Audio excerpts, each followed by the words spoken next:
Record.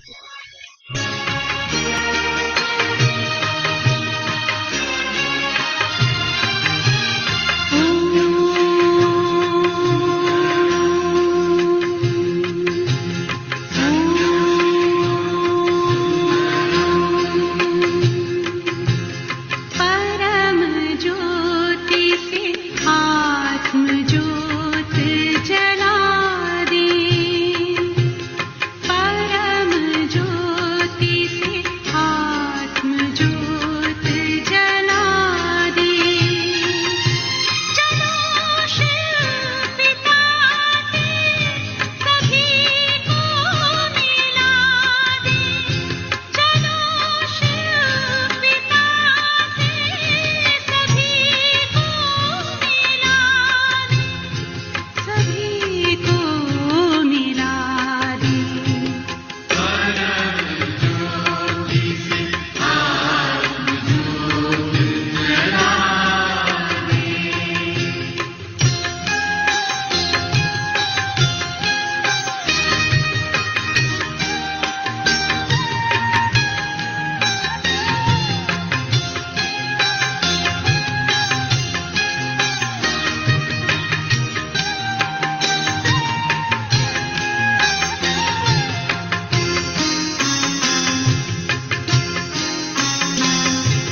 सहयोग से साथ में सब को लेकर चले स्नेह से हाथ में हाथ देकर।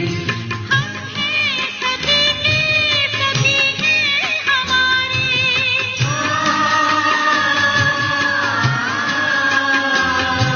सदा के लिए भेद दिल से भुला दी।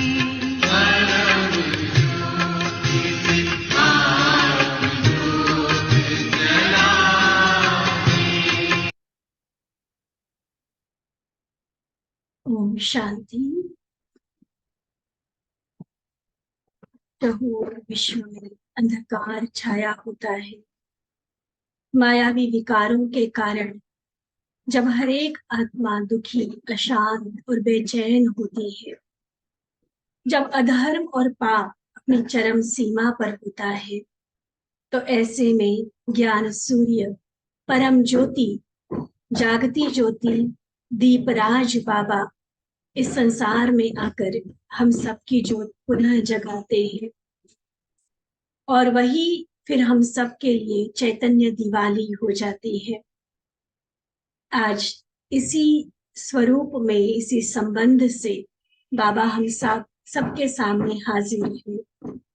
आज से हम सभी 1982 की अव्यक्त मूल्यों का अध्ययन करेंगे।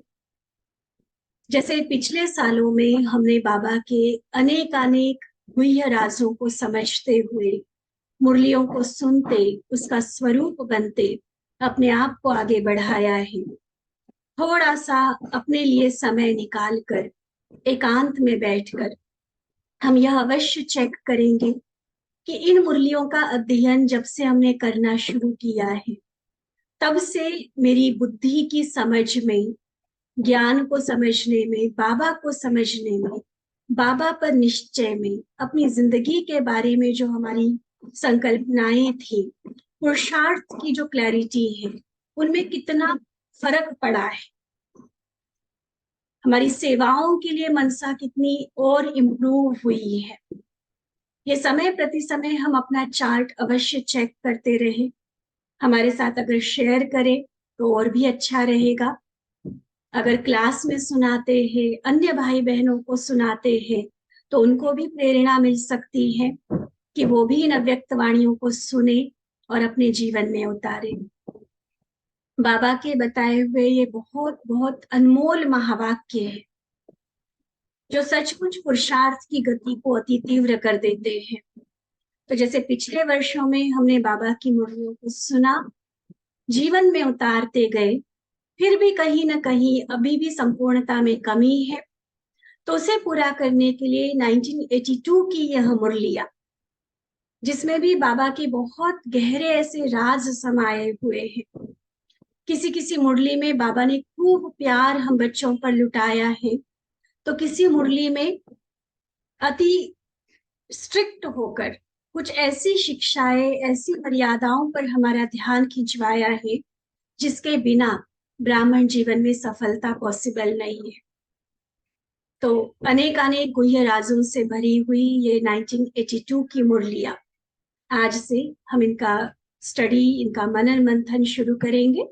उसमें पहली मुरली 2 जनवरी 1982 की, जिसका सार है विश्व परिवर्तन की जिम्मेवारी संगम युगी ब्राह्मणों पर। इस विश्व को बदलना हर कोई चाह रहा है, लेकिन जिम्मेवारी हम संगम युगी ब्राह्मणों की है। एक पॉजिटिव चेंज लाना, नर्क को स्वर्ग बनाना, ये विश्व परिवर्तन की जिम्मेवारी बाबा ने हम सबको सौंपी है। तो चले बाबा के सामने, उनके समीप, उनके सम्मुख हम अपने आप को अनुभव करेंगे और एक एक महावाक्य को चात्रक के समान अपने कानों रूपी बर्तन में रिसीव करते जाएंगे। आज सदा जागती ज्योति शिव बाबा अपने चैतन्य दीपकों के प्रति बोले कि आज बाप दादा अपने ब्राह्मण कुल दीपकों से मिलने के लिए आए हैं। चैतन्य दीपकों की माला देख रहे हैं। थोड़ा बाबा की नजरों के हिसाब से इमेजिन कीजिए, कल्पना कीजिए कि बाबा को तो शरीर दिखेगा ही नहीं, चाहे 100 की सभा बैठी है या हजारों की है। बाबा किसको देखेंगे? सिर्फ मस्तक में चमकती हुई ज्योति को। तो ऐसे दीपकों की अति सुंदर मनमोहक सभा बाबा देख रहे हैं। आप हर एक दीपक विश्व को रोशन करने वाली चैतन्य दीपक हो। सर्व दीपकों का संबंध एक जागती ज्योति है। शिव बाबा के साथ हम सबका संबंध, तभी ज्योत जग गई। हर दीपक की रोशनी से विश्व का अंधकार मिटता हुआ रोशनी की झलक आ रही है, सतयुग की झलक आ रही है। हर दीपक की किरणें फैलती हुई विश्व के ऊपर प्रकाश की छत्र छाया बनी हुई है।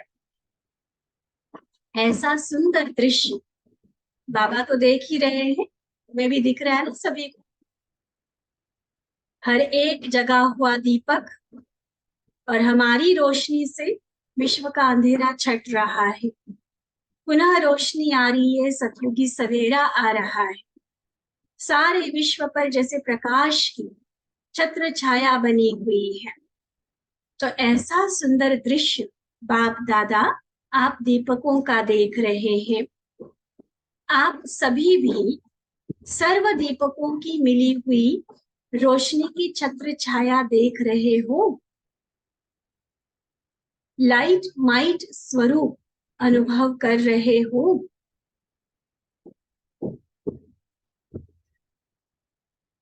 देखो अपने आप को, बाबा जिस स्वरूप में मुझे देख रहा है। वैसे तो डेली अभ्यास है ना हमारा ये, त्रिपुटी में चमकती हुई ज्योति, मस्तक मणि को देखो,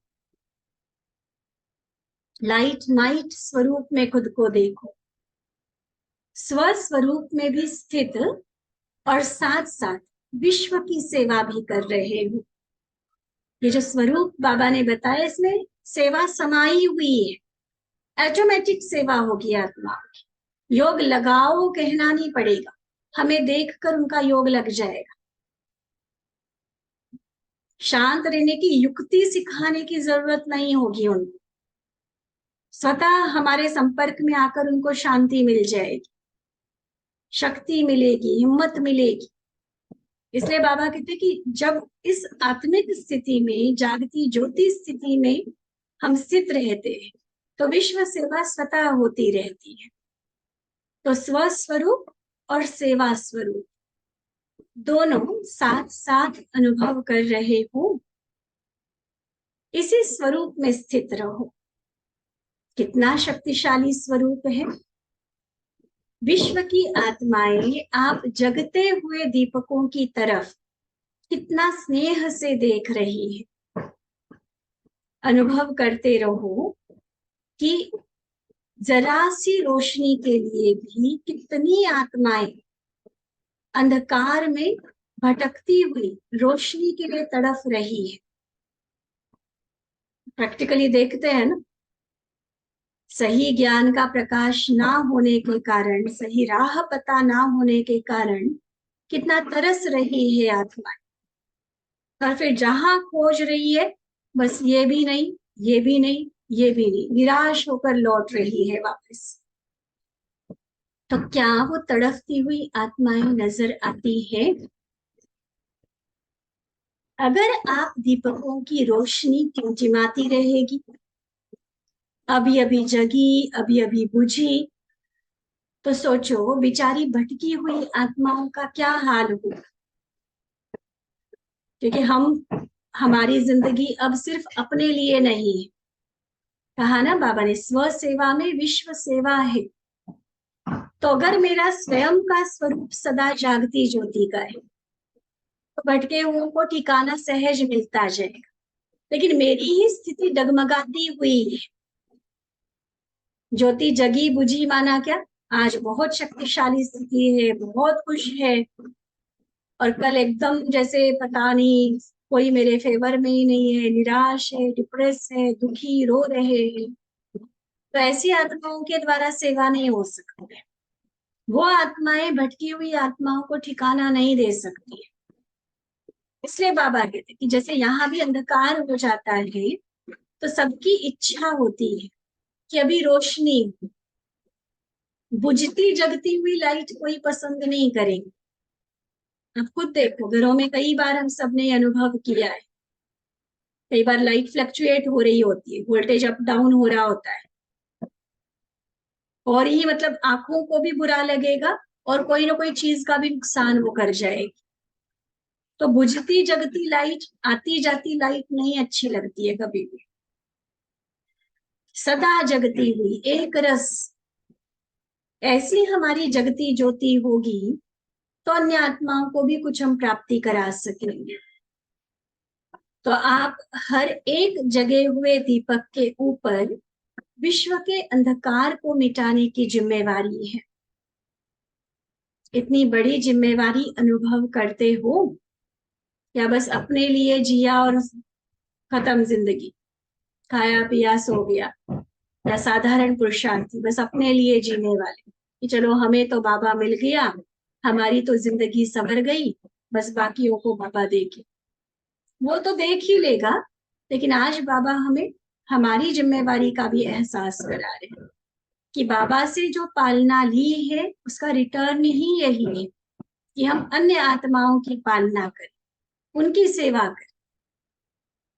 तो सारे विश्व के अंधकार को मिटाना है। ठीक है, मंजूर है ये जिम्मेवारी?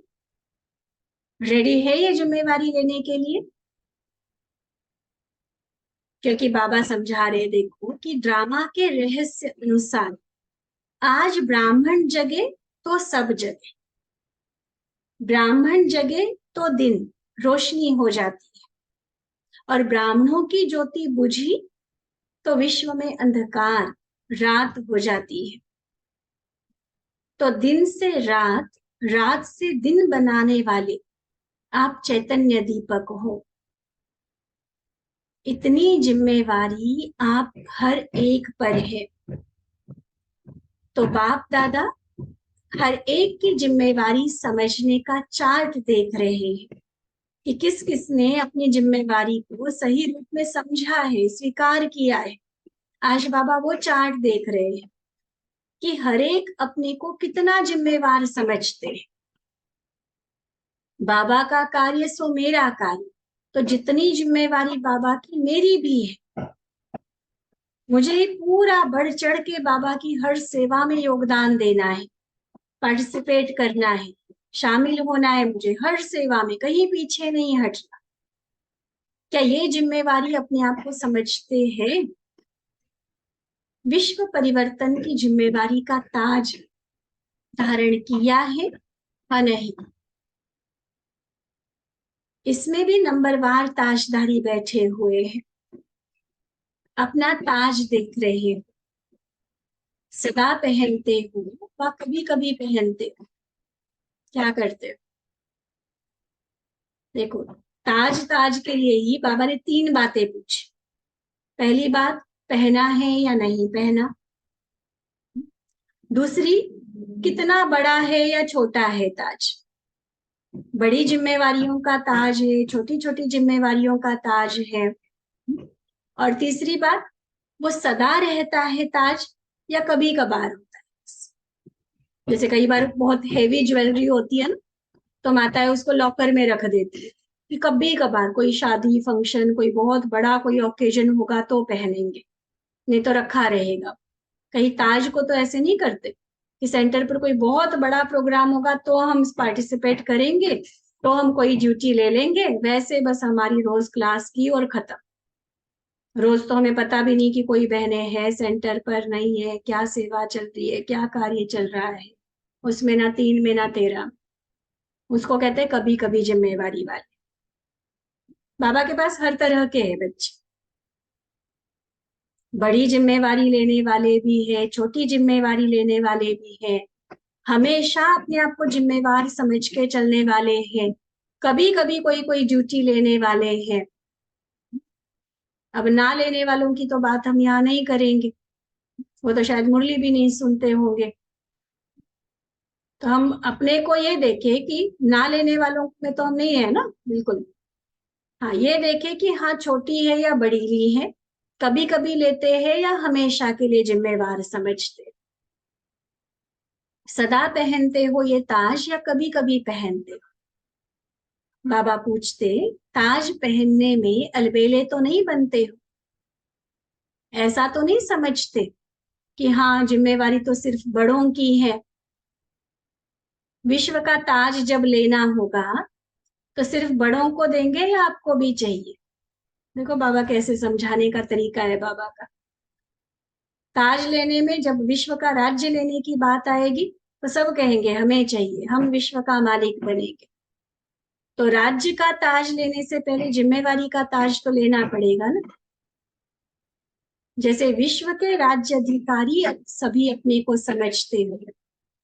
अगर कोई आपको कहे, चाहे बिल्कुल साधारण कोई पुरुषार्थी भी हो ना, और उसको भी अगर कोई जाकर कहे कि आप प्रजा ही बन जाना, आप राजा बनने के लायक नहीं हो, तो क्या पसंद आएगी ये बात? कोई नहीं पसंद करेगा। कहने अंदर चाहे समझते हो, लेकिन दूसरा कोई जाकर कहे कोई नहीं पसंद करेगा कि मैं प्रजा क्यों बनूं, हम तो राजा बनने वाले हैं, सब विश्व का महाराजन बनने आए हो ना। वह प्रजा बनना भी पसंद है किसी को? क्या बनेंगे? लिखो अपना उत्तर बाबा को। राजा बनना है, विश्व महाराजन बनना है, या प्रजा बनने के लिए तैयार है कोई? देखो सभी हाथ किसमें उठाते हो? श्री लक्ष्मी श्री नारायण बनने के लिए। तो जब वह राज्य का ताज पहनना है तो उस ताज का आधार अभी सेवा के जिम्मेवारी के ताज पर है। क्लियर समझ लो। कई बार हमने तो ऐसे भाई बहनों को भी देखा है जो वैसे तो रेगुलर आते रहेंगे, लेकिन जैसे ही देखेंगे ना अभी कोई सेवा है, कोई स्थूल कार्य की सेवा है, कुछ धन लगाना पड़ेगा, कुछ और हमें ऐसा, दीदिया शायद हमें कोई ड्यूटी देने वाली है, तो गायब ही हो जाते हैं। रियली में ऐसी भी आत्माएं होती। कहा तो ऐसे टाइम पर और आकर सेवा पूछनी चाहिए, वो तो कई ऐसे करते हैं जो क्लास में भी आना बंद कर देते हैं कि ना हम दिखे और ना हमें कोई कुछ कहे। और कोई कोई देखो ऐसी आत्माएं भी होती है, खैर ये तो बाबा ही जाने, गुड़ जाने गुड़ की गोत्री जाने, वैसे वो चाहे कभी कभी आने वाले हों, ओकेजनली कभी देखने वाले होंगे, और जब उनको पता चलेगा सेवा चल रही है, खुद सामने से आके उसमें पार्टिसिपेट करेंगे। बहन जी सेवा बताओ, खुद उस टाइम अवेलेबल रहेंगे, वैसे चाहे ज्ञान योग में नहीं भी दिखे, लेकिन सेवाओं में आकर शामिल हो जाएंगे। और कई होते हैं जो पूरा एक रस नीति, बाबा का कार्य सो मेरा, छुट्टी वाली बात ही नहीं है, गायब होने वाली बात ही नहीं है, जब जो कार्य जैसा चल रहा है उस अनुसार अपना पूरा इन्वॉल्वमेंट रख के चलेंगे। अब आप खुद सोचो, बाबा विश्व की सेवा की जिम्मेवारी का ताज जिसको देखेगा, कि जिसने जिसने सेवाओं की जिम्मेवारी ली हुई है, उन्हीं को तो विश्व राज्य का ताज भी देगा ना।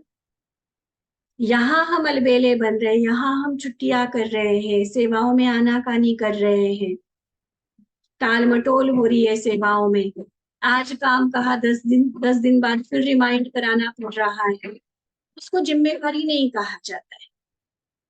या काम तो कर दिया लेकिन बस काम उतार दिया, जो दोबारा कहने का मन ही ना कर, इसको जिम्मेवारी नहीं कहा जाता है।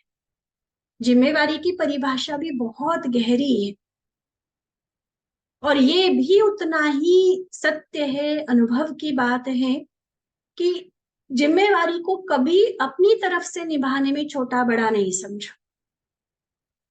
छोटी सी छोटी जिम्मेवारी भी किसी ने दी है ना, उसको भी इतना अच्छे से निभाओ जो उसका दिल खुद करे कि आपको बड़ी जिम्मेवारी थी। भरोसा, ट्रस्ट, वो जीतने वाले हम बने। फिर चाहे कोई भी कार्य हमें सौंपा गया है, क्योंकि उस समय जब संगठन की बात होती है, संगठन में सेवा की ड्यूटी की बात होती है, तो बहुत सारी बातें देखनी होती है। एक तो अपनी तरफ से कुछ जिम्मेवारी तो पर्सनली खुद ही समझ लो, उसको तो बताने की भी जरूरत नहीं है। कोई प्रोग्राम है, कुछ कार्य चल रहा है, मनसा सेवा, बताने की जरूरत नहीं है, करो, अपने आप करो। और फिर अन्य कई तरह की सेवाएं होती है, उसमें चलो किसकी योग्यता क्या है, किसका संपर्क क्या है, किसकी शारीरिक मानसिक कैपेसिटी क्या है, कौन क्या कर सकता, किसके पास क्या कला है, योग्यता है, वो सारा देखा जाता है। लेकिन उसमें भी मान लो किसी की बर्तन की ही ड्यूटी लग गई, तो वो भी इतना अच्छे से साफ सुथरे करके समेट सुमेट के जाए, जो दिल से एक्स्ट्रा दुआएं निकले। जो भी सेवा करेगा अपना पुण्य का खाता तो जमा कर रहा है, लेकिन जिस तरीके से हम सेवा करते हैं उससे दुआओं का खाता जमा होता है। इसलिए जिम्मेवार समझकर बताने के बाद सेवा की, या अपने आप आगे आके सेवा की, इन सब में अलग अलग नंबर बनते हैं। इसलिए बाबा ने कहा, देख, पहना है ताज नहीं पहना है, छोटा पहना है बड़ा पहना है, कभी कभी पहनते हो सदा पहनते हो। ताज हम पहने ना और कहे कि हमें विश्व राज्य का ताज मिल जाए, बाबा इतना भी भूला नहीं, पक्का सौदागर है बाबा। कहा ना बाबा ने कि अगर लक्ष्मी नारायण वाला ताज पहनना है तो उस ताज का आधार अभी की सेवा की जिम्मेवारी के ताज पर है। तो क्या करना पड़ेगा? सिर्फ हाथ उठाने से तो विश्व के राजा नहीं बनेंगे। क्या करना पड़ेगा? अभी से ताजधारी बनने के संस्कार धारण करने पड़ेंगे। कौन सा ताज? मार्केट से खरीद के वो रामलीला में सजते वैसे ताज पहनने नहीं बैठ जा। कौन सा ताज पहनना? जिम्मेवारी का ताज। तो आज बाप दादा सबके ताज देख रहे थे, तो ये कौन सी सभा हो गई? ताजधारियों की सभा हो गई ना। सभी ने इस ताजपोशी का दिन मनाया है कि अभी मनाना है। जैसे आपके यादगार चित्र श्री कृष्ण के चित्र में बचपन से ही ताज दिखाते हैं। बड़ा होकर तो होगा ही, वो तो महाराजन बनेगा तो वो राजाई वाला ताज जो है वो तो मिलेगा, लेकिन बचपन से ही ताजधारी दिखाया जाता है। देखा है ना अपना चित्र?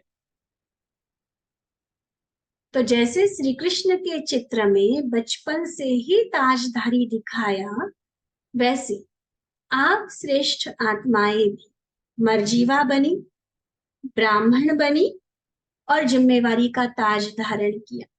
मतलब बाबा का भाव क्या है कि जैसे श्री कृष्ण को बचपन से दिखाया ताज, तो यहाँ भी ईश्वरीय बचपन, मतलब नए नए ही चले हैं, हम तो अभी नए हैं, हम नहीं कोई सेवा कर सकते, ये एक्सक्यूज नहीं होना चाहिए। चाहे नए हो तो भी कोई ना कोई सेवा की जिम्मेवारी ली जा सकती है। ठीक है, तो जन्म से ताजधारी बनते हो, इसलिए उस यादगार में भी जन्म से ताज दिखाया है। तो ब्राह्मण बनना अर्थात ताजपोशी का दिन मनाना। तो सबने अपनी ताजपोशी मना ली है ना।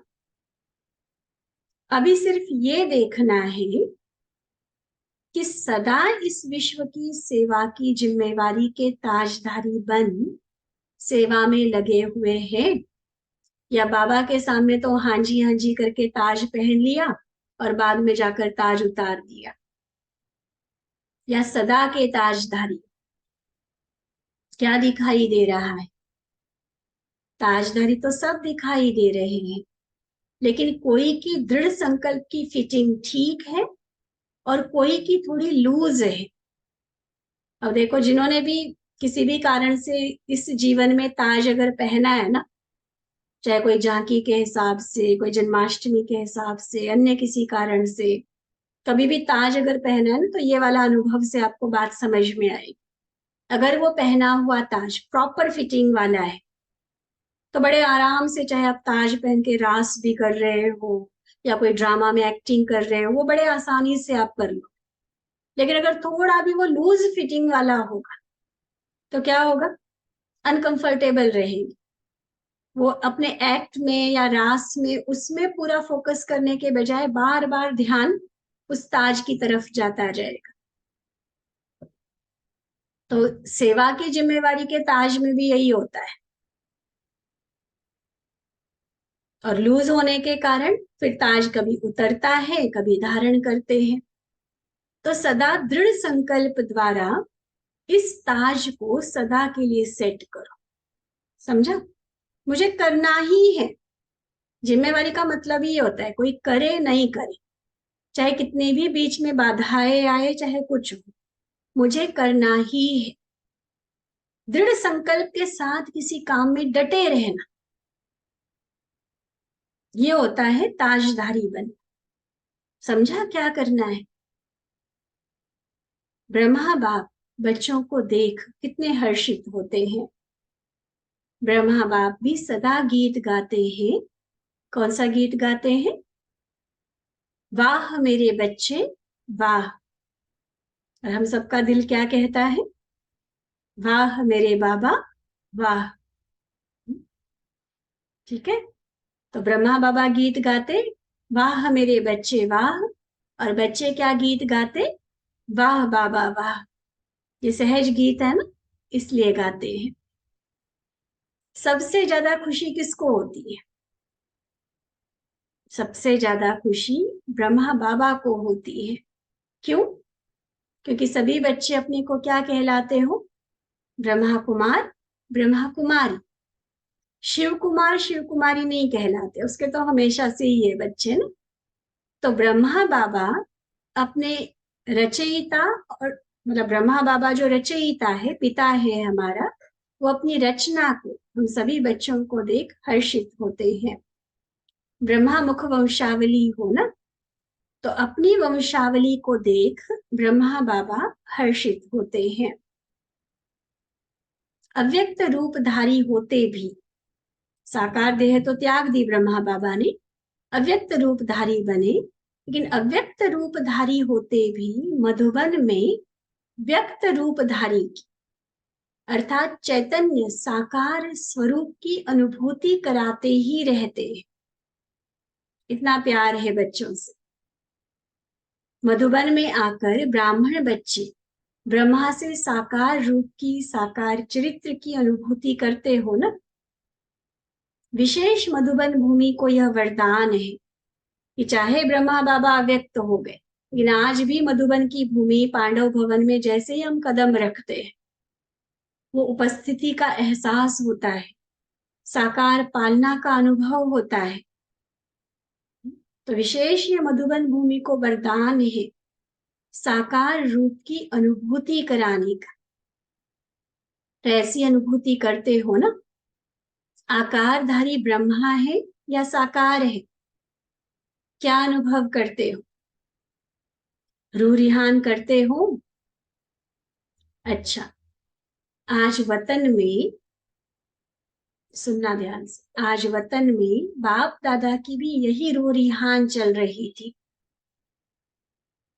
कि बच्चे अपने समीप के संबंध के स्नेह में निराकार और आकार को साकार रूपधारी बनाने में बहुत होशियार है। क्या कर लेते बच्चे? अपने प्यार की डोरी में बांध कर निराकार शिव बाबा और आकारी फरिश्ता ब्रह्मा बाबा, उनको भी अपने जैसा साकार में आने के लिए मजबूर कर देते हैं। प्यार के बंधन में बांधकर उनको भी नीचे ले आते। ये बच्चों की होशियारी बाबा बता रहे। बच्चों के स्नेह के जादू से आकार भी साकार बन जाता है। तो ऐसे स्नेह के जादूगर बच्चे हैं। टाइटल याद रखना अपना। कभी जब क्लास में स्वमान सुनाए जाते हैं ना, क्लास में पूछते हैं ना स्वमान कई बार, तो व्यक्त वाणी की जो स्टडी कर रहे हैं उनके स्वमान ऐसे वंडरफुल वाले, यूनिक वाले होने चाहिए। हम कौन है बच्चे? स्नेह के जादूगर। अपनी स्नेह की, प्यार की जादू से निराकार और आकार को भी साकार बनाने वाले। यह स्नेह स्वरूप को बदल देता है। तो ब्रह्मा बाबा भी ऐसे ही अनुभव करते हैं कि हर एक स्नेही बच्चे से साकार रूपधारी बन मिलते हैं, अर्थात बच्चों के स्नेह का रिस्पॉन्ड देते हैं। स्नेह की रस्सी से बाप दादा को सदा साथ बांध देते हैं। यह स्नेह की रस्सी ऐसी मजबूत है जो कोई तोड़ नहीं सकता। 21 जन्मों के लिए, चलो शिव बाबा तो फ्री हो जाएगा बाद में, लेकिन 21 जन्मों के लिए ब्रह्मा बाबा के साथ भिन्न भिन्न संबंध में बंधे ही हुए रहेंगे। आता है ऐसे बांधना? शिव बाबा को तो बांधना एक बात है, संगम युग पर सिर्फ बाबा मिलता है, उस हिसाब से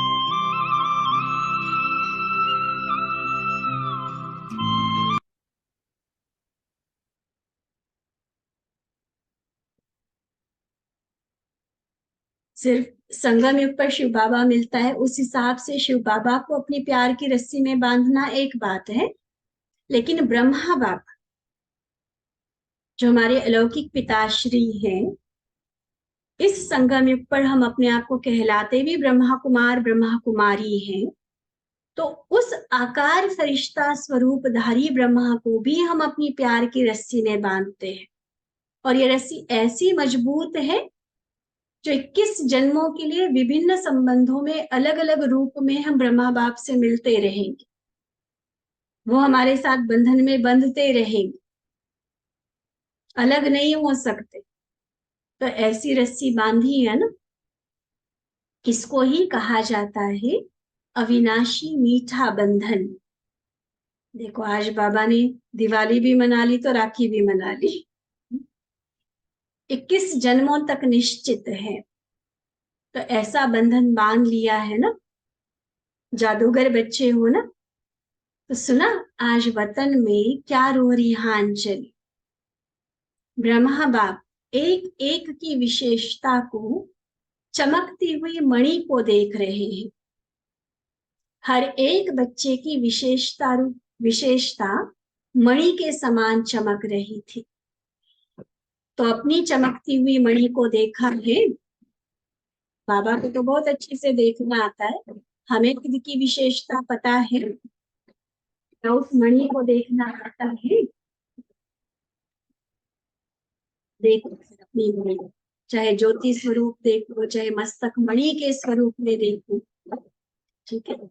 अच्छा, ऐसे सदा विश्व सेवा के जिम्मेवारी के ताजधारी, सदा स्नेह के बंधन में बाप दादा को अपना साथी बनाने वाले, किस जन्म के लिए अविनाशी संबंध में आने वाले, ऐसे सदा जगे हुए दीपकों को बाप दादा का याद, प्यार और नमस्ते।